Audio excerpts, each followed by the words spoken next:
آمنت بالله صدق الله العلي العظيم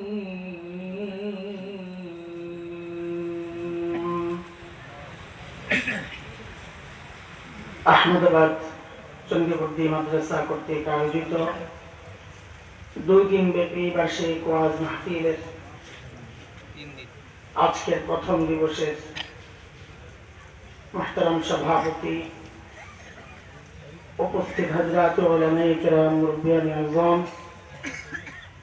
দূর দূরান্ত থেকে আগত ইসলাম প্রিয় সুধী সমাজ, প্রিয় ছাত্র ভাইয়েরা, যুবক বন্ধুরা, আল্লাহ সুবহানাহু ওয়া তাআলার অশেষ মেহেরবানি যে মহান মালিক লাখো কোটি মানুষ থেকে বাছাই করে দ্বীনি এই মাহফিলে দ্বীনি কিছু কথা বলা ও শোনার জন্য আমাকে আপনাকে আসার বসার তৌফিক দান করেছেন। সেজন্য মহান রবের শুকরিয়া আদায় করি, জবান খুলে প্রাণ খুলে কালিমাতুশ শুকর উচ্চারণ করি, আলহামদুলিল্লাহ।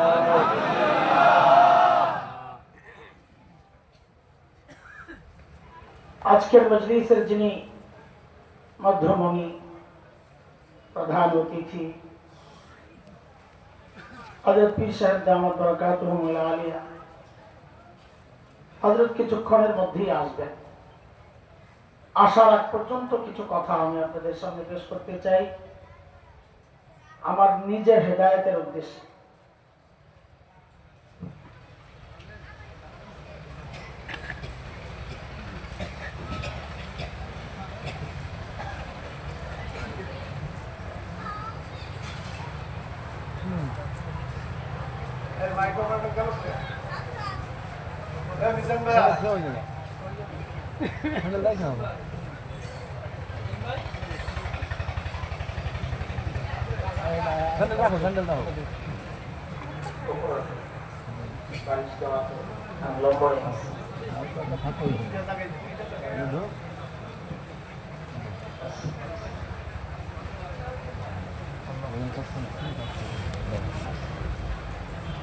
আমার নিজের হেদায়েতের উদ্দেশ্যে আমি কিছু কথা বলতে চাই।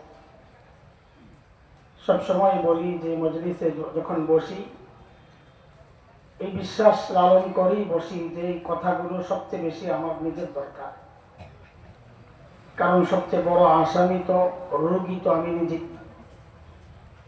হাকিম উম্মত হযরত মাওলানা আশরাফ আলী থানভী রাহমাতুল্লাহি আলাইহি বলতেন, আমি যখন আমার মধ্যে কোনো রোগ অনুভব করি তো আমি ওই বিষয়ে বেশি বেশি বয়ান করি যেন ওই রোগটা আমার মধ্য থেকে দূর হয়ে যায়। তা আমিও আপনাদের সামনে আমার রোগ নিয়েই কথা বলবো, বাকি এমন ভাবে বলার চেষ্টা করবো ইনশাআল্লাহ যেন আমার মতো রোগী কেউ থাকলে তার উপকারে আসে। আয়াত দুইটা পড়ছি কোরআন আল কারীমের। আল্লাহ তাআলা বলেন, ওয়া আম্মা মান খাফা মাকামা রাব্বিহ, হাসরের মাঠে আল্লাহর আদালতে দাঁড়াতে হবে, আল্লাহর সামনে দিয়ে যেতে হবে। এই ভয়ে যে গুনাহ থেকে বিরত থাকে। মানুষ দুনিয়ায় গুনাহ থেকে বিরত থাকার নানান কারণ থাকতে পারে। লোক লজ্জায়ও আমরা গুনাহ থেকে বিরত থাকি, শাস্তির ভয়েও আমরা গুনাহ থেকে বিরত থাকি, জরিমানার ভয়ে গুনাহ থেকে বিরত থাকি। আল্লাহ বলেন না ওইটা না, আমার সামনে দাঁড়ায় হিসাব দিতে হবে, ওই ভয়ে যদি কেউ গুনাহ থেকে বেঁচে থাকে তো আল্লাহ বলেন এই মানুষটার জন্য আমি যে বিনিময় রেখেছি পুরস্কার, সেই পুরস্কার হচ্ছে জান্নাতই হচ্ছে তার একমাত্র ঠিকানা। পুরস্কার তো বড়, কিন্তু যে কারণে এই পুরস্কার, ওই কারণটা আমাদের মধ্যে কতটুকু আছে? আল্লাহর ভয়ে কয়জন গুনাহ ছাড়ে? যদি আল্লাহর ভয়ই গুনাহ ছাড়তাম তো গুনাহ করার সময় ডাইনে বামে তাকাতাম না, গুনাহ করার সময় উপরের দিকে তাকাতাম। বুঝে আসছে কথা? মানুষ ডাইনে বামে তাকায়, ডাইনে বামে তাকায় তো মানুষ থেকে বাঁচার জন্য। ডাইনে বামে না তাকায় মানুষ যদি গুনাহ করার সময় উপরের দিকে তাকায় যে আমাকে আমার রব দেখতেছে, তখন এই মানুষের এই তাকানোটা, এই বিরত থাকাটা জান্নাতে যাওয়ার একটা বড় কারণ হয়ে যায়। ডাইনে বামে তাকায় গুনাহ না করার কারণে হয়তো দুনিয়ায় বেইজ্জতি হয় নাই, হয়তো দুনিয়ার শাস্তির মুখোমুখি হই নাই, বেঁচে গেছি। কিন্তু এই বাচ্চাটাই যদি উপরের দিকে তাকায়া বাঁচতাম যে আমাকে আমার আল্লাহ দেখতেছে, তা আমার এই বাচ্চাটা আমার জান্নাতে যাওয়ার বড় কারণ হয়ে যেত। এই কথাই আল্লাহ এই আয়াতগুলোতে বলেছে। দেখেন, মানুষ কারো যদি খুব কাছের হয়, যত বেশি কাছের হবে তার ব্যাপারে তার ভয় আতঙ্ক তত কম থাকবে। যেমন ধরেন, মনোযোগ লাগবে কথাটা বোঝার জন্য, আমাদের বর্তমান প্রধানমন্ত্রী জনাব তারেক রহমান সাহেব। আচ্ছা বলেন তো আপনারা, যদি এমন একটা অবস্থা হয় যিনি একটা বড় নেতাকে মারতে হবে অথবা তার কন্যা মহতারামা জাইমাকে মারতে হবে, তো তিনি কাকে মারবেন, নেতাকে না মেয়েকে? বলে ফেলেন সাহস করে, আর ভয় পাচ্ছেন? এটা তো উদাহরণ। কাকে মারবে? নেতা করে আমার অনেক ভালোবাসে, আমারে মারবে না। যতই ভালোবাসক মেয়ের চেয়ে বেশি না, ঠিক কিনা? ঠিক আছে, এইবার জিজ্ঞেস করতেছি, তো ওনার কাছে সবচেয়ে প্রিয় কে? সবাই বলে। বুঝে বলতেছেন না, না বুঝে? আমাদের মাননীয় প্রধানমন্ত্রীর সবচেয়ে প্রিয় মানুষকে তার মেয়ে। এটাই স্বাভাবিক। এটা আমাকে বললে আমিও আমার কথা, আমার বাচ্চাদের কথাই বলতাম। যেহেতু সবচেয়ে প্রিয় তার মেয়ে, সেহেতু বাবার ব্যাপারে সবচেয়ে ভয় কম তার। বউ যতটুকু ভয় পায়, মেয়ে অতটুকু ভয় পায়। কথা ঠিক কিনা? অন্য মানুষ যত বড় নেতা হোক, কখন পদ জায়গা এই চিন্তাই তো সারা জীবন শেষ। মেয়ের কোন ডর আছে যে আমার পথ চলে যাবে? এর সুযোগ আছে? তাহলে কি পাইলাম আমরা? মূলনীতি কি পেলাম? যে যত কাছের, যত প্রিয়, তার ভয়টাও তত কম। যদি এটা হয় দুনিয়ার সিস্টেম, তাইলে বিষয় তো এমনই হওয়ার কথা যে আল্লাহ তাআলা আল্লাহর নবী সাল্লাল্লাহু আলাইহি ওয়াসাল্লামের সবচেয়ে প্রিয় মানুষ যারা ছিলেন তাদের আখিরাতের ভয় সবচেয়ে কম থাকার কথা। দুনিয়ার সিস্টেম। অথচ দেখা গেছে কি, আল্লাহর নবীর যে যত বেশি প্রিয় ছিলেন তাদের ভয়টাও আখিরাতের বিষয়ে তত বেশি ছিল। এই জন্যই আল্লাহ তাআলা তাদের তাকওয়ার প্রশংসা করেছেন। আমার আপনার তাকওয়ার সাক্ষী আমাদের কাছের মানুষরা দেয় না। বউ স্বীকার করে না জামাই মুত্তাকি, চিনি আপনাকে। আর আল্লাহর নবীর সাহাবীদের তাকওয়া, আল্লাহু আকবার, শুধু কাছের মানুষরা না, নবীর সাহাবীর তাকওয়ার সাক্ষী আল্লাহ নিজে দিয়েছেন। 26 নম্বর পারা সূরাতুল হুজুরাতের 3 নম্বর আয়াত, আল্লাহ বলেন, ইন্নাল্লাযীনা ইয়াউযুনা আসওয়াতাহুম ইনদা রাসূলিল্লাহ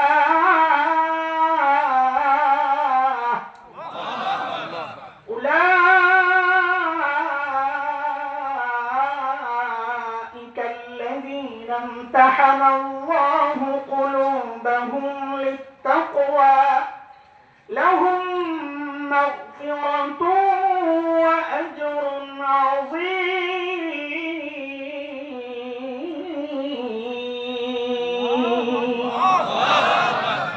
আল্লাহ বলেছেন তাকওয়ার পরীক্ষা নিয়েছে, ওই পরীক্ষায় পাস।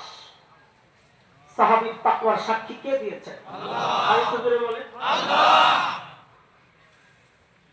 ওই সাহাবীর দোষ যারা তালাশ করে ওদের মতো অমানুষ আর জগতে কেউ নেই।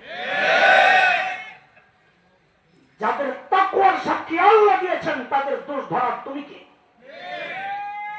সাহাবীর দোষ যে তালাশ করবে বুঝতে হবে ও আল্লাহ যে সাহাবীর প্রশংসা করতেছেন, আল্লাহর এই প্রশংসার বক্তব্যে তাদের আপত্তি আছে, আপনার কথা ঠিক না। আর ঠিক না করে নাউজুবিল্লাহ। সাহাবীর দোষ তালাশ করা মানে হচ্ছে নবীজির উপর আপত্তি করা, কাদেরকে আপনি কি পড়াইছেন ওদের তাকওয়া ঠিক নাই। আল্লাহ বলেন সেই কথা বলার সুযোগ নেই। কেন? আমি ওদের তাকওয়ার পরীক্ষা নিয়েছি, ওই পরীক্ষায় ওরা পাস।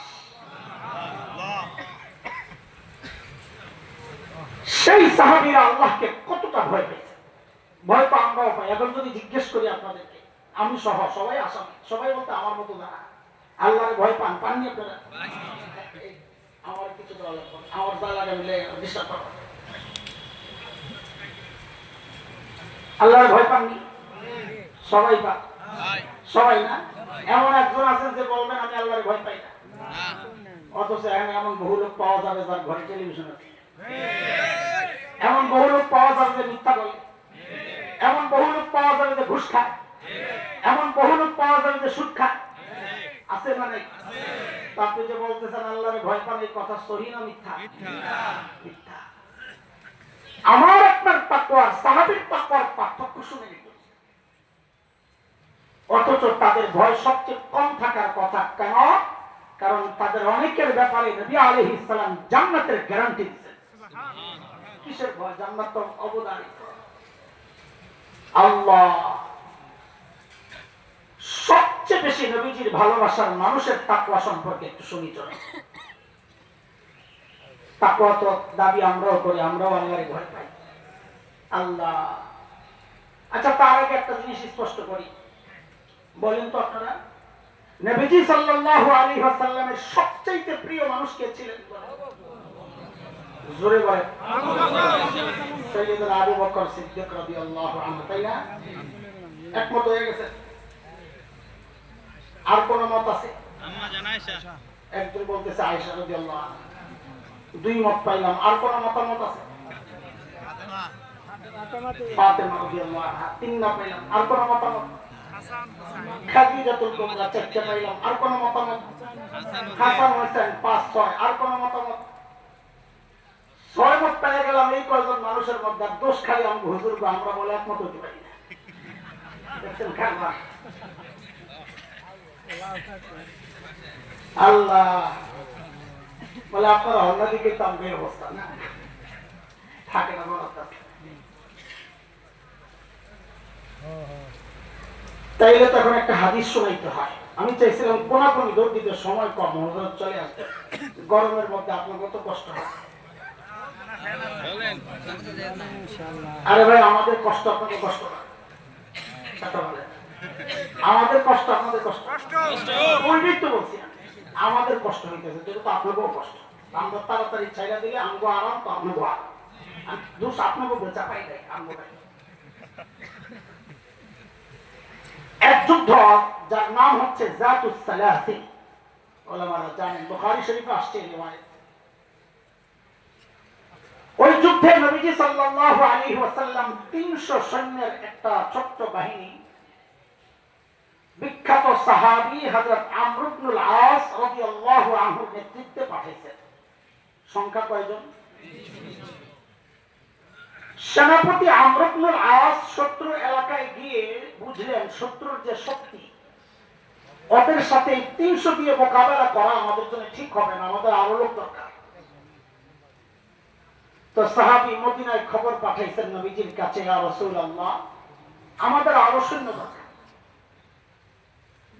অবস্থার ভয়াবহতা লক্ষ্য করে চিন্তা করে নবীজি বড় বড় সাহাবী হযরত আবু বকর, হযরত ওমর রাদিয়াল্লাহু আনহুমাদের মতো বড় বড় সাহাবীদেরকে একসাথে করে আরো 200 সৈন্য নিয়ে এই 200 পাঠালেন আরেক বিখ্যাত সাহাবী হযরত আবু উবাইদা ইবনুল জাররাহ রাদিয়াল্লাহু আনহুর নেতৃত্বে। আগের 300, পরের 200, কত হইল? 500। এই 500 নেতাও সেনাপতি আমর ইবনুল আস, যেই বাহিনীর মধ্যে আবু বকর আছে, যেই বাহিনীর মধ্যে ওমরের মতো ব্যক্তিত্ব আছে। এখন সেনাপতি আমর ইবনুল আসের দিলের মধ্যে একটা কথা খালি ঘুরে। কি কথা? যে আবু বকরের মতো ব্যক্তিত্ব থাকতে, ওমরের মতো ব্যক্তিত্ব থাকতে নবীজি সেনাপতি আমারে কেন বানাই? নিশ্চয়ই নবীজি ভিতরে ভিতরে আমারই বেশি ভালোবাসেন, বলেন না। এই ভিতরে ঘুরতেছে বাপ, বুঝছেন নি কথা? কিন্তু ভিতরে ঘুরে একটা, বাহিরে তো দেখা আরেকটা। বাস্তব তো এটা না। বাস্তব আর ভেতরের চিন্তার সংঘর্ষ চলতেছে। তো বলে এত গন্ডগোলের দরকার কি? নবীজি আছেন, জিজ্ঞেস করলেই তো হয়। একদিন গিয়ে জিজ্ঞেস করতেছেন, ইয়া রাসূলুল্লাহ আইয়ুন নাস আহাব্বু ইলাইক, নবীজি আপনার সবচেয়ে প্রিয় কে? মনে আছে শুরুতে যে কথা জিজ্ঞেস করছিলেন? তো সাহাবী জিজ্ঞেস করতেছেন হযরত আমর ইবনুল আস, ইয়া রাসূলুল্লাহ আপনার কাছে সবচেয়ে প্রিয় কে? প্রশ্ন তো করছে, কিন্তু ভিতরে ভিতরে আশা এখন তো আমার নাম ডাকতেছে। ওই আশাই তো জিজ্ঞেস করছে। জবাবে নবীজি বললেন, আমার কাছে সবচেয়ে প্রিয় হচ্ছে আয়েশা। কে? আম্মা জান আয়েশা। শাবাশ। নবীজির স্ত্রী, নবীজি বলে ফেলছেন আয়েশা। আপনার তো সম্পর্ক জানা, আপনার তো মা। আপনার কি? আমাদের মায়েদের নাম, আমাদের মায়েদের প্রসঙ্গ বলার সময়, উচ্চারণের সময় সর্বোচ্চ সতর্ক থাকা। আমার মা, আরে জানতেন মা না। 21 নম্বর পারার সূরাতুল আহজাবের 6 নম্বর আয়াতে আল্লাহ বলেছেন উম্মতের মা নবীর বিবিরা, আজওয়াজুহু উম্মাহাতুহু, আল্লাহর স্বীকৃত মা এটা। এই ক্ষেত্রে আম্মাজান বললেও সওয়াব হবে, কারণ এটা কোরআনের কথা। নবীজির বিবিদেরকে আম্মাজান বললেও সওয়াব হবে, কেন? এটা কোরআনে আছে।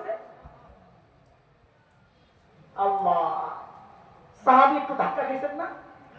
আরে আশা করলাম কি নবীজি বললেন কি? তো ধাক্কা খায়াও আবার নিজে নিজে সামলায় নিছেন নিজে। আরে এটা তো নারী ক্যাটাগরি, পুরুষ ক্যাটাগরি তো রয়ে গেছে। ঠিক এই প্রশ্নটাই করলেন, ইয়া রাসূলুল্লাহ মিনার রিজাল, ছেলেদের মধ্যে সবচেয়ে প্রিয়। এইবার তার মিশে না। নবীজি জবাবে বললেন, আবুহা, আয়েশার বাবা আবু বকর। তাই আবার বলেন তো পিছন থেকে 1 নম্বরে কে? আম্মা জান আয়েশা। বলেন 1 নম্বরে কে? নবীজির সবচেয়ে প্রিয়। এখন জিজ্ঞেস করলে আর বলবেন নি হযরত খাদিজা? হযরত খাদিজা প্রিয়, আবু বকর প্রিয়, ওমর প্রিয়, ফাতেমা প্রিয়, আলী প্রিয়, হাসান প্রিয়, হুসাইন প্রিয়, সবচেয়ে প্রিয় আম্মা জান আয়েশা। 2 নম্বরে দ্বিতীয় তো নাম আসলো না, খাইছে আরেক ধাক্কা। খায় আবার নিজে নিজে নিজের সামলাইছে, চিন্তা করে আর আবু বকরের যে মর্যাদা, ওই লোকের সাথে কার তুলনা চলে? বা পরের পোস্ট যদি পাওয়া যায়। আবার জিজ্ঞেস করলেন, সুম্মা মান, ও আল্লাহর হাবিব এরপরে কে? এবার তার নিসার কথা। নবীজি বলেন ওমর। 3 নম্বরে কে? এবারে ধাক্কাটা বড় সড় হয়েছে। হাদিসে 3 জনের নাম আসছে। 1 নম্বরে বলেন, 2 নম্বরে হযরত আবু বকর, 3 নম্বরে হযরত ওমর। হাদিসে আর কারো নাম আসে নাই, কিন্তু এটা আসছে। তিনি আরো কয়েকজনের নাম জিজ্ঞেস করছেন। ওয়াদা রিজাল হাদিসের শব্দ। আরো জিজ্ঞেস করছেন, ইয়া রাসূলুল্লাহ এরপরে কে, এরপরে কে, এরপরে কে?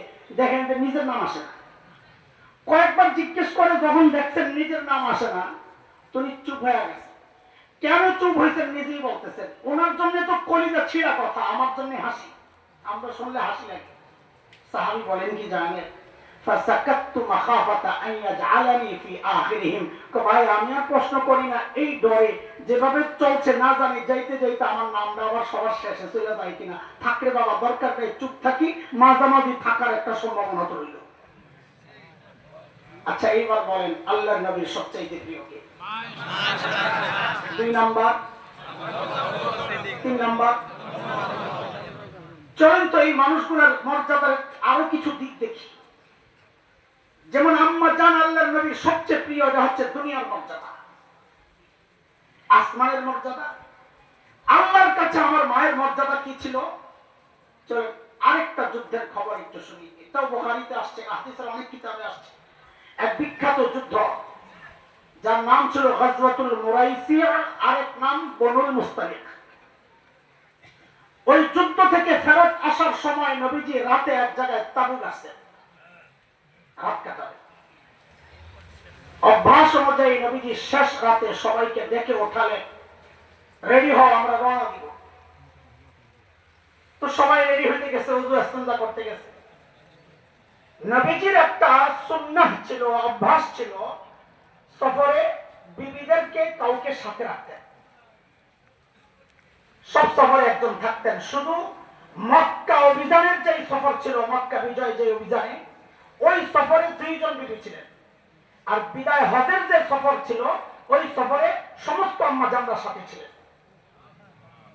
তো ওই সফর গজওয়াতুল মুরাইসি, ওই সফরে সফর সঙ্গী ছিলেন আম্মা জান আয়েশা রাদিয়াল্লাহু আনহা। তা আম্মা জান বলেন, আমিও গেলাম জরুরত থাকতে, প্রয়োজন থাকতে। প্রয়োজন সেরে যখন জায়গায় আসছি, বুকে হাত দিয়া দেখি গলায় একটা হার ছিল, ওই হারটা পরে নাই গলায়। তোমার আমি আবার হাত তালাশ করতে গেলাম।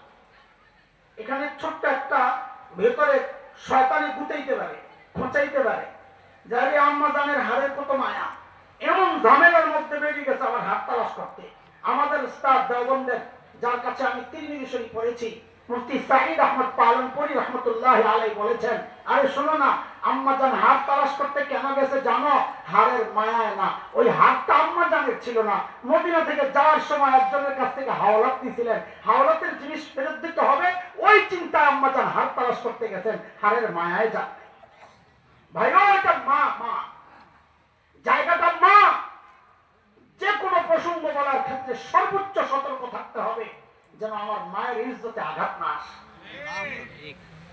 মা তো আম্মা জান বলেন, আমি হাত তালাশ করতে গেছি।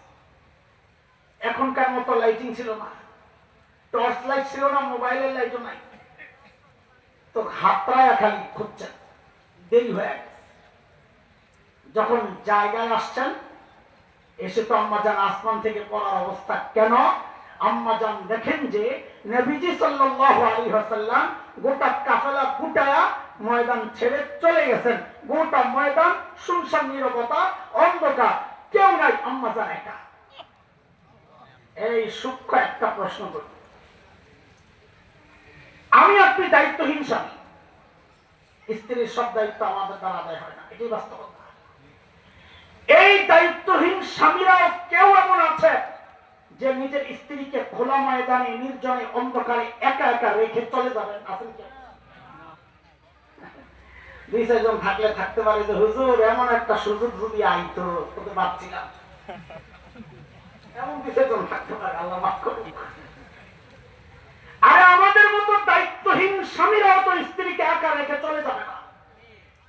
সেখানে নবীজির মতো ব্যক্তিত্ব, আল্লাহু আকবার। স্ত্রীদের সাথে আচরণ কেমন ছিল? আল্লাহ হযরত খাদিজার ঘরে ঢুকছেন, ঢুকেই তো সালাম দিতেন, হাসি দিতেন। একদিন ঢুকছেন, সালামও নাই, হাসিও নাই। হযরত খাদিজা জিজ্ঞেস করতেছেন, ইয়া রাসূলুল্লাহ, খবর কি?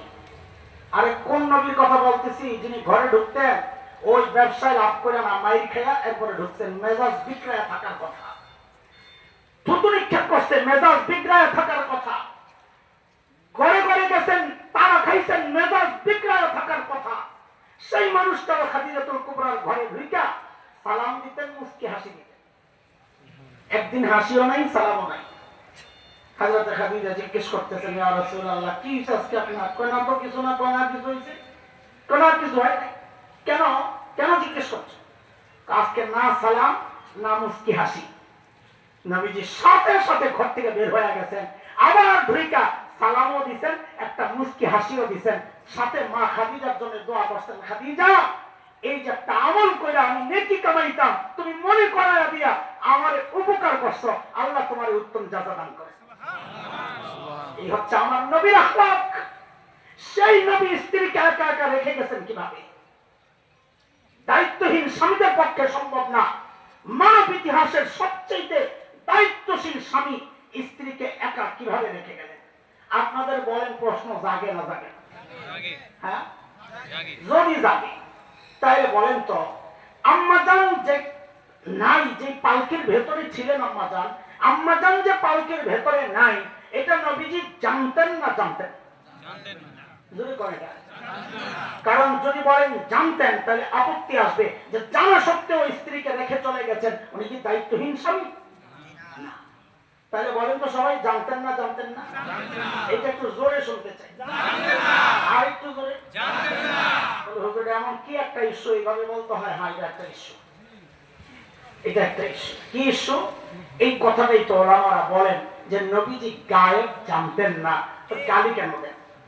নবীজি যদি গায়েব জানতেন, নবীজি জানতেন যে আম্মাজান পালকির ভেতরে নাই, নবীজি চলে গেছেন, তার মানে নবীজি গায়েব জানতেন না। জোরে কোন গায়েব জানতেন না? গায়েব শুধু জানেন কে? আল্লাহ।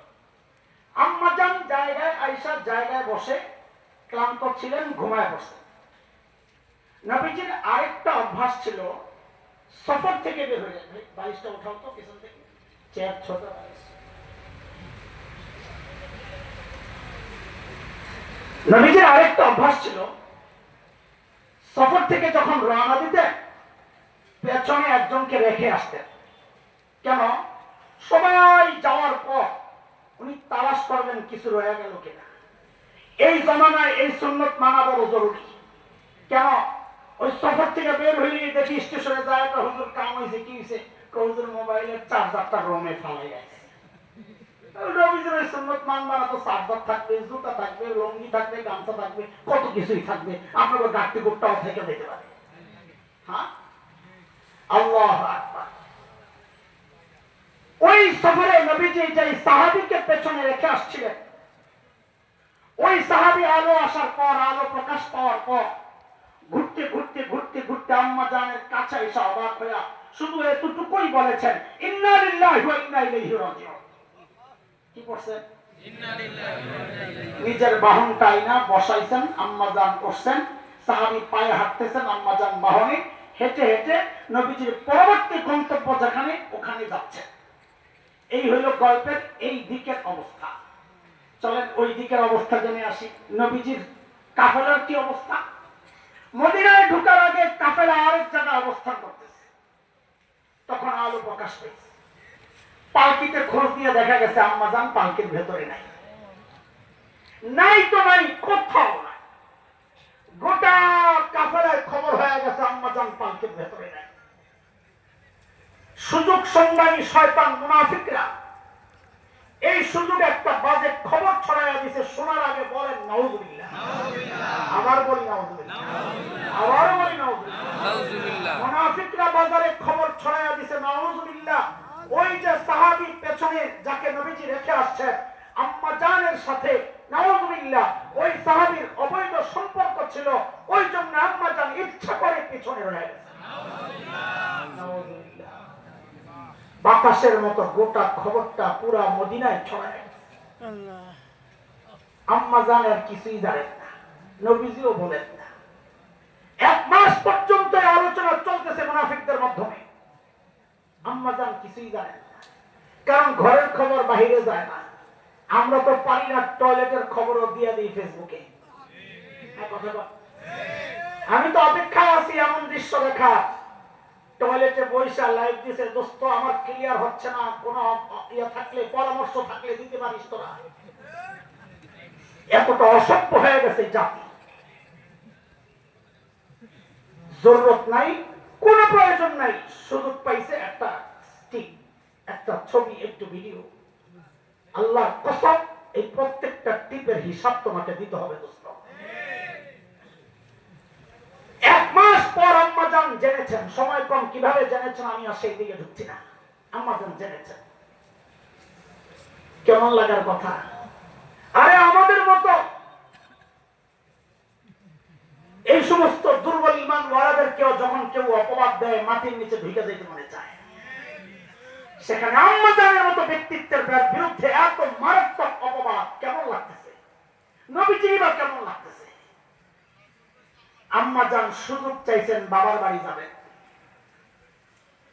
বাবার বাড়ি গেছেন হযরত আবু বকর। মা উম্মে রোমানকে গিয়ে জিজ্ঞেস করতেছেন, এমন একটা আওয়াজ বাজারে চলতেছে, আপনাদের মতামত কি?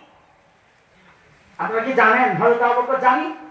মতামত, সাইয়্যিদনা আবু বকর তো হাসান জামিল না। আমরা হয়ে মেয়েকে বলতাম, এক মাস চলে গেল, তোর জামাই এখনো কোনো সিদ্ধান্ত দেয় না, পাইছে নাকি ওই বেড়া ভাত খাওয়া লাগবে না, তুই মা এত। কিন্তু তিনি তো আবু বকর। নবীজি যেখানে চুপ, আবু বকর কথা বলতে পারেন না। তিনি কে? আবু বকর। সাইয়্যিদনা আবু বকর বলেন, মা আল্লাহই ভালো জানেন, আমি কি বলবো? আম্মা জানের মনটা একেবারে ভেঙে গেছে। আম্মা জান নিজেই বলে, খাওয়া নাই, ঘুম নাই, 3 দিন 3 রাত শুধুই কান্না কান্না কান্না কান্না। বলে কান্না করতে করতে আমার বুকে পানিও শুকায় গেছে, চোখ দিয়ে পানিও আসে না। 3 দিন পর নবীজি আসছেন। নবীজি এসে এমন এক প্রশ্ন করছেন, আম্মা জানের কলিজাটা এবার একদম ছিঁড়ে গেছে।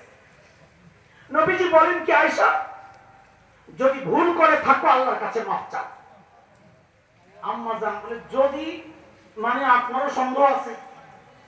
আম্মা জান কষ্টে এমন একটা কথা বলেছেন, বুখারীতে আসছে, যে আপনাদের সাথে আমার কথা বলার কি লাভ?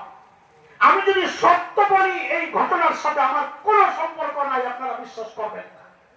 আর যদি মিথ্যা বলি হ্যাঁ সম্পর্ক আছে, তা আপনারা বিশ্বাস করবেন। তা আপনাদের সাথে আমার কথা বলার দরকার কি? আমার জন্য আমার আল্লাহই যথেষ্ট।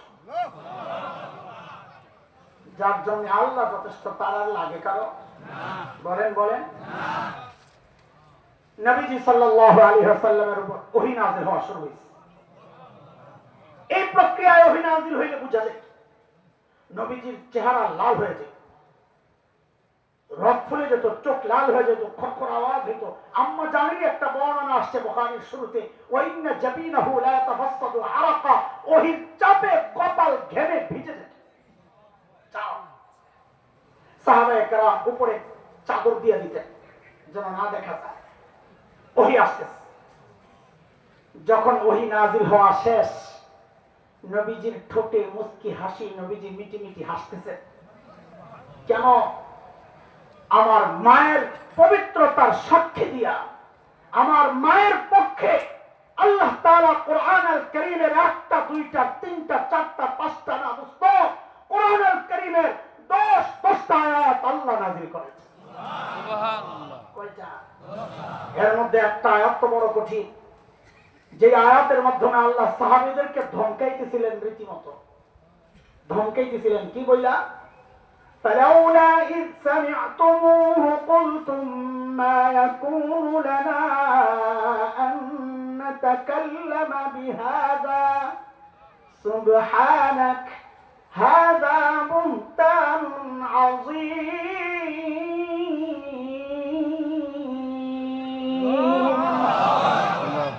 আল্লাহ সাহাবীদেরকে ধমকাইতেছিলেন এই বইলা, যাই এই কথাগুলো যখন তোমরা শুনলা, তোমরা কেন বললা না? কেন বললা না এই বিষয়ে আমাদের কথা বলা উচিত না? কেন বললা না আল্লাহ পবিত্র, আল্লাহর নবী পবিত্র, নবীর স্ত্রী পবিত্র? কেন বললা না? কেন বললা না এটা মারাত্মক অপবাদ? কেন বললা না? আরে আল্লাহ কাদেরকে শাসাইতেছে? কার পক্ষ নিয়া? আমার মা আম্মা জান আয়েশার পক্ষ নিয়া, আম্মা জানের পক্ষ নিয়া। দোস্ত, আম্মা জানের ছোট্ট আরেকটা দিক বলে আমি ফিনিশিং এ দেওয়া, খালি ঘড়ির দিকে তাকাইতেছে আর তাড়াহুড়া করতেছে। নবীজির ইন্তেকালের শেষ কয়দিন, মুহাদ্দিসরা কেউ বলেছেন 14 দিন, কেউ বলেছেন 13 দিন, কেউ বলেছেন 12 দিন। নবীজি প্রচন্ড রকমের অসুস্থ, প্রচন্ড মাথা ব্যথা, জ্বর, বেহুশ হয়ে যান। তো নবীজি এক এক রাত এক এক স্ত্রীর কাছে কাটাতেন, এক এক দিন এক এক স্ত্রীর কাছে কাটাতেন। তো শেষ সময় আয়েশা যেখানেই যান তাকেই জিজ্ঞেস করেন, আগামীকাল আমি কার কাছে থাকবো? আম্মা জানরা বুঝে গেছেন নবীজির দিলের কথা। আম্মা জানরা সবাই মিলে সিদ্ধান্ত নিয়ে নবীজিকে জানাইয়া দিয়েছেন, ইয়া রাসূলুল্লাহ, আপনি এখন থেকে বোন আয়েশার ঘরেই থাকেন, আমাদের দিনগুলো আমরা বোন আয়েশাকে দিয়ে দিলাম। ইন্তেকালের আগ পর্যন্ত, এরপর থেকে নবীজি আম্মাজান আয়েশার ঘরেই ছিলেন। মাসআলা হইল, নবীরা যেখানে ইন্তেকাল করেন তাদের দাফন সেখানেই হয়, কবর সেখানেই হয়। সেই হিসাবে নবীজির কবর কোথায় হয়েছে? আম্মাজান আয়েশার ঘরে। বলেন না কথাটা? হ্যাঁ হ্যাঁ, এখানে প্যাচ আছে। আমি তো এই যে সিপা সামায় ঢুকলে দেরি হয়ে যাইব। এখন বহু বাংলাদেশের বহু মাজার আছে পাকা, আছে না? কবর পাকা। ওদেরকে যদি জিজ্ঞেস করেন এই কবর কেন পাকা করছো, দলিল কি দিব জানে? কি? নবীজির কবর পাকা। ওদেরকে আস্তে করে জানাই দিবেন, গাদা তুমি জানো না কিছু। তুমি যেটাকে পাকা দেখতেছো গম্বুজ, এটা নবীজির কবর না, এটা আম্মাজান আয়েশার ঘর। পাকা হয়েছে ঘর, কবর এখনো কাঁচা। কবর কি? বলেন কবর কি? পাকা কি? পাকা কি? কাজে ঘর পাকা। বলতো আমিও একটা পাকা ঘর বানাই না। নবীজির ঘর আগেই ছিল, আম্মাজানের ঘর আগেই ছিল, ঘরের ভেতর মাটি দেওয়া হয়েছে। তুই বেটা আরেক জায়গায় মাটি দিয়া ঘর কেন বানাবি? কিনা বলে? আচ্ছা বাদ দেন, আরেক বিষয়টা। এখন বিষয় হচ্ছে, খেয়াল করেন, কথার কথা নবীজি যদি শুক্রবার ইন্তেকাল করতেন, কথার কথা, তো শুক্রবারের দিনটা যেই মায়ের ভাগের দিন ছিল, ওই মা আজীবন আহ করতেন, আহ আহ। যদি সিস্টেম মতো নবীজি টাইম পাস করতেন, সময় কাটাতেন, তো নবীজি আমার ঘরেই তো ইন্তেকাল করতেন, নবীজির রোজ আমার ঘরে হইতো, আমার বোন আয়েশার জন্য আমি বঞ্চিত হইলাম। এই আফসোস সমস্ত আম্মা জানরা আজীবন করতেন, যার দিনটা মিটে। বুঝলেন এই কথা? শনিবারের আম্মাজান এই আফসোস করতো, রবিবারের আম্মাজান এই আফসোস করতো, মঙ্গলবারের আম্মাজান এই আফসোস করতো, করতো না? এরকম করতো না? আম্মাজান গর্ব করতেন তিনটা বিষয় নিয়ে, বুখারীতে আসছে এই রিওয়ায়াত। তিনটা বিষয় নিয়ে আম্মাজান গর্ব করতেন। গর্বের এক নম্বর বিষয় হচ্ছে যে নবীজি ইন্তেকাল করতেন কিভাবে? সোমবার। আম্মাজান বলেন ওই সোমবারের দিনটা আমার ভাগের দিন ছিল। আমার ভাগের দিন, কারো আফসোসের সুযোগ আল্লাহ দেন নাই। আম্মাজানের গর্বের এক নম্বর দিক। দুই নম্বর দিক হচ্ছে, বাচ্চারা দেখবেন তার প্রিয় ফেভারিট খাবার কেউ খাইতে দিলে ওর জিহ্বাটা লাড়বে। আরে বাচ্চাও বলেন কেন, আমি যদি বসে বসে একটা তেঁতুল খাই, কি খাই? তেঁতুল খাই, তা আপনাকে অনেকে ঠোক ভিজে দেবো। আর আপনার দিকে তাকাইলেও বোঝা যাবে আপনারও খাইতে মন চাইতেছে। কথা বলেন না? নবীজির ঘরে বোন জামাইকে দেখতে আসছেন আবু বকরের ছেলে হযরত আব্দুর রহমান ইবনে আবু বকর, হাতে একটা মিসওয়াকের কাঁচা ডালা। নবীজি এমন ভাবে তাকায় রইছেন, আম্মাজান দেখা বুঝছেন, আরে আমার নবীজির একটু মিসওয়াক করতে মন চাইতেছে। ওই দেখেই বুঝে বলে, একটু মিসওয়াক করতে চা? বলে হ্যাঁ। তো ঠিক ওই ডালাটাই আইনা আম্মাজান আয়েশা খুব ভালো করে চাবায় একদম নরম করে নবীজিকে দিয়েছেন। আম্মাজান বলেন নবীজি একদম সুস্থ মানুষের মতো মিসওয়াক করতেন। আম্মাজানের গর্বের দ্বিতীয় দিক বলে, ওই যে চাবাইছি যে আমি, আম্মাজানের লালা লাগছে না? লালা লাগছে না? নবীজি যখন মিসওয়াক করছেন, নবীজির লালার সাথে ওই লালা মিক্সড হয়েছে না? এরপরে তার কুলি হয় নাই। আম্মাজান বলেন নবীজি আমার লালা মুখে নিয়ে দুনিয়া থেকে বিদায়। আম্মাজানের তিন নম্বর গর্বের দিক, দোস্ত, নবীজি দুনিয়া থেকে যখন বিদায় নিয়েছেন, নবীজি অবস্থানটা কেমন ছিল? তো আম্মাজান বলেন নবীজি শেষ নিঃশ্বাস ত্যাগ করছেন কোথায় জানো? বাইনা হাকিনাতি ওয়া দাকিনাতি। আল্লাহু আকবার। বলে আমার থুতনি আর আমার বুকের উপরি ভাগ, এই দুইটা জায়গার মাঝখানে মাথাটা রেখে নবীজি দুনিয়া থেকে বিদায় নিয়েছেন। এই লেভেলের মর্যাদা আমার মায়ের। আল্লাহর নবীর সবচেয়ে প্রিয় যে মানুষটা, যার পবিত্রতার সাক্ষী আল্লাহ দিয়েছে, সেই মানুষটা আখিরাতে আল্লাহর আদালতে দাঁড়াইতে হবে। ওই ভয়ে কি করছেন? একটা ছোট্ট গল্প শুনে, অল্প 2 মিনিট থাকবে ইনশাআল্লাহ। আম্মাজান নামাজে দাঁড়াইছেন, রাতের নামাজে। কোন নামাজ? রাতের নামাজ মানে তাহাজ্জুদ। সূরা তো আমরা মত জুটি বানাইছি, লাইলা ফি কুল্লু আল্লাহ, বড় ফেভারিট জুটি টানবো। হ্যাঁ হ্যাঁ, আরো ছোট ছোট যদি থাকতে পারে আসেই না তারা, কিন্তু এই না তারা লাগে পরেরটা কোনটা মিলাম ওইটা পাই না। এই জন্য ইন্না আতানা প্রথম রাখাতে পড়ে না। ছোট্ট একটা জুটি বানাইছি আমরা, জুটির নাম কি? লীলা বিকুল। কিন্তু আল্লাহর নবী এবং সাহাবীরা লম্বা সময় কেরাত করতেন। নবীজি তো পা ফুলে যেত, দাঁড়িয়ে থাকতেন। আম্মাজান নামাজে দাঁড়ায় তিলাওয়াত করতেছিলেন। করতে করতে করতে করতে একটা আয়াত চলে আসছে। কি?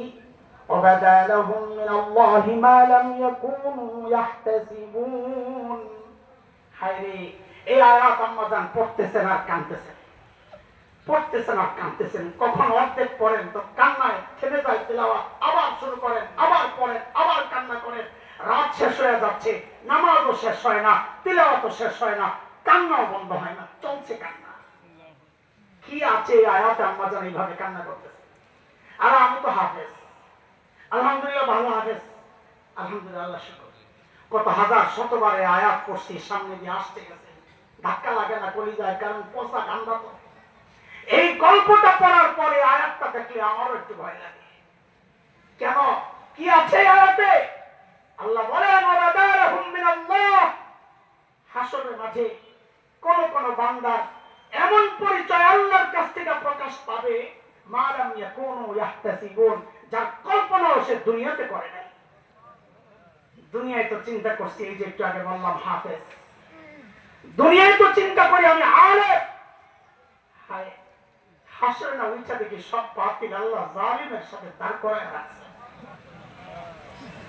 দুনিয়ায় তো আমার পরিচয় আমি হাজি, হায় হাসরে না উঠা দেখি আল্লাহ পাজিদের সাথে দাঁড় করায় রাখছে। আচ্ছা আমার আপনার ব্যাপারে বিষয়টা এমন হইতে পারে, এটা স্বাভাবিক। আমাদের গুনায় ভেজাল নাই, নেকিতে ভেজাল, তো এমনটা হওয়ারই কথা। তো আম্মাজান কেন কান্না করতেছেন? নবীজির সবচাইতে প্রিয় মানুষটা, যার পবিত্রতার সাক্ষী দিচ্ছেন আল্লাহ, সেই মা কেন কাঁদতেছে? তো মুহাক্কিকরা লেখে মা কাঁদতেছেন ওই ডরে, যাহারে দুনিয়ায় তো আমার পরিচয় আমি আবু বকরের কন্যা, দুনিয়ায় তো আমার পরিচয় আমি নবীজির স্ত্রী। হ্যাঁ হাসরে দাঁড়ায় দেখে ওই পরিচয় মিশে গেছে, ওই পরিচয় পাল্টায় গেছে, আল্লাহ আসামিদের সাথে দাঁড় করে রাখছেন, তখন আমি কি করব? আম্মাজান দাঁড়ায় দাঁড়ায় কাঁদতেছেন। কোথায় আম্মাজান, কোথায় হাসান? হ্যাঁ কোথায় আম্মাজান? জান্নাতের গ্যারান্টি পাওয়া মানুষরা কান্না করে, আর আমার মতো জালিমরা হাসতেছে অনবরত। যারা গুনাহ করে নাই তারা কান্না করতে, আমাদের মতো আপন গুনায় যারা জড়িত তারা হাসতেছে।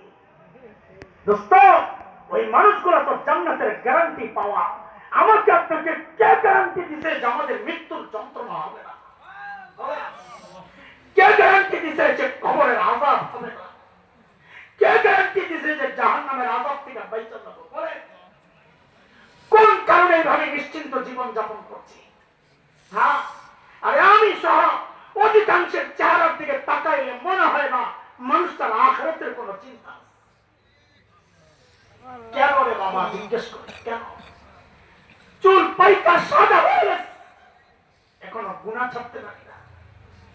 দাড়ি পাইকা সাদা হয়ে গেছে, এখনো গুনাহ ছাড়তে পারি না। বাবা কবে ছাড়বেন জিজ্ঞেস করি, বাবা কবে ছাড়বেন জিজ্ঞেস করি।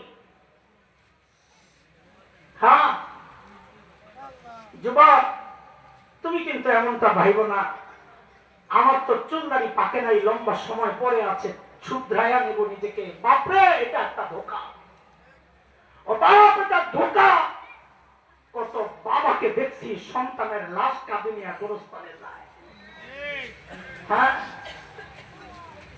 আরে কে জানে, কে জানে এই মজলিসে আমি সহ এমন কেউ থাকতে পারে যার খবর নাই, ও নিশ্চিন্তে বসে আছে এখানে, ওর খবর নাই ওই ওর কাপড়ের কাপড়টা চলে আসছে দোকানে, ওখানে বসে বসে হাসতেছে। হ্যাঁ একটু জিজ্ঞেস করি, ওই যে কাপড়ের যে দোকান, ওই দোকানে যে কাপড় আছে, ওই কাপড় কার? গরুর না ছাগলের? বলেন কুকুর না শিয়ালের? বলেন ওই কাপড় কার? কার? সেই মানুষ যে আমি না, সেই মানুষ যে আপনি না, তার কি গ্যারান্টি আছে বলেন তো? জিজ্ঞেস করি, বলেন কি গ্যারান্টি আছে? হ্যাঁ বলেন। তো গ্যারান্টি যদি না থাকে তো এইভাবে তামাশা চলছে কিভাবে? গ্যারান্টি যদি না থাকে চোখ কেন শুকনা? গ্যারান্টি যদি না থাকে কেন করে গুনায় জমা আছে? বলে বলে ভাইও আমাদের বুজুর্গরা আসতেছে, তাদের কথা শুনে তওবার প্রতিজ্ঞা করে যান, অতীতের গুনাহ রাখবো না, ভবিষ্যতে গুনাহ করব না ইনশাআল্লাহ। ইনশাআল্লাহ জোরে বলি অতীতের গুনাহ রাখবো না, অতীতের গুনাহ রাখবো না, ভবিষ্যতে গুনাহ করবো না, বলেন, অতীতের গুনাহ রাখবো না, ভবিষ্যতে গুনাহ করবো না। বলে রাস্তা কি? বলে রাস্তা সোজা, রাস্তা সোজা। অতীতের গুনাহ রাখবো না, এটা তো খুবই সোজা। আমি তো মাঝে মাঝে বলি, ছোট মানুষ, আমার কথা দুর্বল, বুঝ দুর্বল, বড়রা যদি ভুল হয় শুধরাই দিবে। গুনাহ মোছার মতো সহজ কাজ মনে দুনিয়ায় কিছু নাই। গুনাহ মোছার মতো সহজ কাজ দুনিয়ায় কিছু নাই। কেন জানে? কারণ যিনি মুছবেন তিনি নিজেই নিজের পরিচয় দিচ্ছেন, আমি গফফার। বলেন কি? আমার রব কি? জোরে কোন? গফফার। সেই গফফার বলেছেন, নবীজি সাল্লাল্লাহু আলাইহি সাল্লাম জানিয়েছেন আমাদেরকে, গফফার অপেক্ষায় থাকেন কখন বান্দা বলবে মাফ চাই। আল্লাহ বলেন আমি মাফ করে দেব, তুই চা। এমন মালিক থাকতে গুনাহ নিয়ে যারা ঘুরে তাদের মতো বোকা আঁকে আছে। এই লোক অতীতের গুনাহ মোছার পদ্ধতি, ভবিষ্যতে গুনাহ করব না, এর জন্য আল্লাহ ওয়ালাদের সাথে সম্পর্ক রাখতে হবে ইনশাআল্লাহ। বলেন ইনশাআল্লাহ। এমন কোন একজন আমরা দেখতে চাই না যার সাথে কোন আল্লাহ ওয়ালার সাথে সম্পর্ক নাই। আমরা বরং বলি একজন সাধারণ মানুষ তার পারিবারিক জীবনের বিষয়গুলো একজন আলেমের সাথে পরামর্শের মাধ্যমে যেন করে, তাহলে তার দুনিয়াও বরবাদ হবে না, তার আখিরাতও বরবাদ হবে না ইনশাআল্লাহ। কথা বুঝে আসছে? বড় এক দামি জায়গায় আসছে। এখন তো পীরের নামে ব্যবসা চলে। আলহামদুলিল্লাহ, আমাদের এই বড়দের জায়গাগুলো, এগুলো তাদের নজর আপনাদের পকেটে থাকে না, তাদের নজর থাকে আপনাদের কলবের দিকে, আপনাদের আমল আখলাকের দিকে। এই মানুষ কই পাইবেন ভাই? এই মানুষ কই পাইবেন? আপনি এখন সারাদিন বসে বসে কানলে একজন হাফিজ হুজুর বানাইতে পারবেন? তা আমাদের জন্য এখন পীর সাহেব চন্ডীবর্তী হুজুরি এখন আমাদের জন্য হযরত হাফিজি। আপনি সারাদিন কানলে একজন শামসুল ফরিদপুরি বানাইতে পারবেন? আমাদের জন্য এখন মুফতি ফয়জুল করিম শামসুল ফরিদপুরি। আল্লাহু আকবার। আপনি সারাদিন কান্না করলে একজন আল্লামা আহমদ শফি বানাইতে পারবেন? পারবেন না। আমাদের জন্য এখন ফজলুল করিম হাফিজাহুল্লাহ রাই এখন আল্লামা আহমদ শফি। আমাদের জন্য এখন যারা আছেন তারাই আমাদের মুরব্বী, আমাদের শায়েখ, আমাদের আদর্শ। আমরা নিজেদেরকে ইসলাহ করব, শুধরাবো, নিজেদের পরিবর্তন সাধন করব এই আল্লাহ ওয়ালাদের সাথে সম্পর্ক রাখার মাধ্যমে। ঠিক আছে ইনশাআল্লাহ? শুনেন, একটা দাওয়াত দিয়ে যায়, একটা দাওয়াত দিয়ে যায়। এখানে চন্ডীবর্তী হুজুরের সাথে ইসলাহি সম্পর্ক আছে কার কার? হুজুরের হাতে বাইয়াত আছেন কে কে দেখি? চন্ডীবর্তী হুজুর হযরত আহমদ সাহেব, হ্যাঁ, হুজুরের সাথে ইসলাহি সম্পর্ক আছে। এত কম মানুষ, হ্যাঁ, মুরিদ মুরিদ, সোজা কথা, মুরিদ হয়েছেন হুজুরের হাতে কে কে আছেন? কি আপনারা গাট্টিওয়ালা যারা আসছেন গাট্টি করতে নিয়ে, আপনারা মুরিদ না? মুরিদ হন নাই তো কারো কাছে মুরিদ হয়েছে? হ্যাঁ, চরমনাই আছে। আচ্ছা, আছেন, অসুবিধা নাই। কে কে মুরিদ আছেন কোন একজন শায়েখের হাতে? কে কে? সুবহানাল্লাহ, মাশাআল্লাহ। ঠিক আছে, ঠিক আছে। আপনাদের একটা জিম্মাদারি দিয়ে নিবেন। দিব দিব বলেন, দিব। একটা টার্গেট করেন, যে যার হাতি বাইয়াত আছেন, যে বুজুর্গদের সাথে সম্পর্ক আছে, একটা টার্গেট করেন যে আমি প্রতি মাসে 5 জন লোকের দাওয়াত দিয়ে আমার শায়েখের সাথে সম্পর্ক করে। আরে ভাই, আমি তো আমার দাওয়াত দিতেছি না, আপনি আপনার শায়েখের কাছে নিয়ে যান। আপনি এটাকে একটা মিশন বানান যে আমি তো তোমার ইসলাহ করতে পারবো না, আমি এমন একটা কাজ করতেছি যেন তোমার ইসলাহ হয়। আপনি যার মুরিদি হন, আপনি আমাদের চন্ডীবর্তী হুজুরের মুরিদ হন, তা আপনি টার্গেট করেন এই মাসে আমি 5 জনকে হুজুরের কাছে না বাইয়াত করাবো ইনশাআল্লাহ। পারবেন না ইনশাআল্লাহ? বলেন, পারবেন না ইনশাআল্লাহ? ইনশাআল্লাহ। এইভাবেই তো সমাজ ঠিক হবে ইনশাআল্লাহ। এটাই আপনার জন্য দাওয়াতি কাজ। আল্লাহ তাআলা আমাদেরকে আমাদের বড়দের সাথে সম্পর্ক রেখে আখিরাতের ভয় সাহাবায়ে কেরাম যেভাবে করেছেন ওই রকম তো আমাদের হবে না।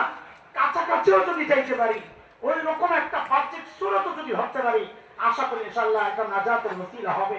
আল্লাহ তাআলা এই দরবারকে কবুল করেন, এই দরবারের মুরব্বিদেরকে আল্লাহ কবুল করেন। আল্লাহ তাআলা এই দরবার যাদের সাথে সম্পর্ক তাদেরকে আল্লাহ তাআলা কবুল করেন। এদেশের সমস্ত হক্কানি পীর মাশায়েখ বুজুর্গদেরকে আল্লাহ তাআলা কবুল করেন, নেক হায়াত দান করেন। আমিন। ওয়া আখিরু দাওয়ানা আলহামদুলিল্লাহি রাব্বিল আলামিন। আসসালামু আলাইকুম ওয়া রাহমাতুল্লাহি ওয়া বারাকাতুহু। আলহামদুলিল্লাহ, বারাকাল্লাহু তাআলা ফি হায়াতি। সম্মানিত হাজিরিন, আমাদের আজকের মাহফিলের প্রধান অতিথি শাইখে চরমোনাই বাংলাদেশ মুজাহিদ কমিটির সিনিয়র নায়েবে আমির জনাব আলহাজ হযরত মাওলানা মুফতি সৈয়দ মোহাম্মদ ফয়জুল করিম শাইখে চরমোনাই হুজুর আমাদের মাঝে অনেক পূর্বে এসেছেন। হুজুর জিকিরের মধ্য দিয়েই আমাদের স্টেজে চলে আসবেন। এখন আমরা অল্প সময় জিকির করব। লা ইলাহা